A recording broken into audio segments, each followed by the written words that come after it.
వెతుకుడి అన్నాడు కదా.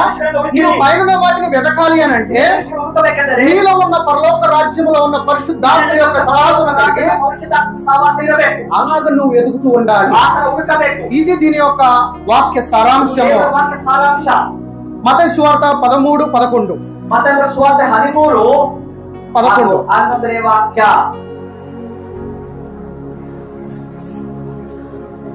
పరలోక రాజ్య మర్మములు ఎరుగుటకు మీకు అనుగ్రహింపబడి ఉన్నది కానీ వారికి అనుగ్రహింపబడలేదు. ఎవరికి అనుగ్రహింపబడలేదు?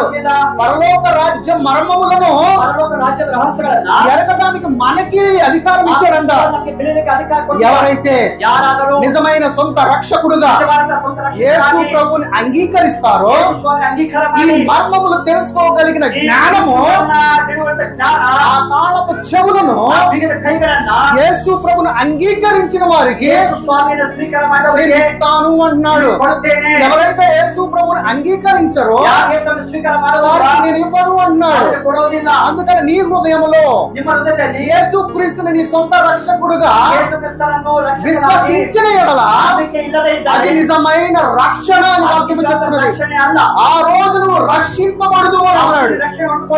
అంటే నీ పరలోక రాజ్యంలో యేసు ప్రభువుని ప్రతిష్ఠించి రక్షకుడుగా పోషించేవాడుగా నువ్వు దేన్నైతే నీ నోటి ద్వారా బంధిస్తావో ఆయన దానిని పరలోక రాజ్యంలో కూడా పరిశుద్ధాత్మని ద్వారా దానిని బంధిస్తాడు. సో ఇంత శక్తి కలిగిన వారమై ఉన్నాం మనము. సంఘానికి ఏదో మర్మాన్ని చెప్తున్నాడు యేసు ప్రభు.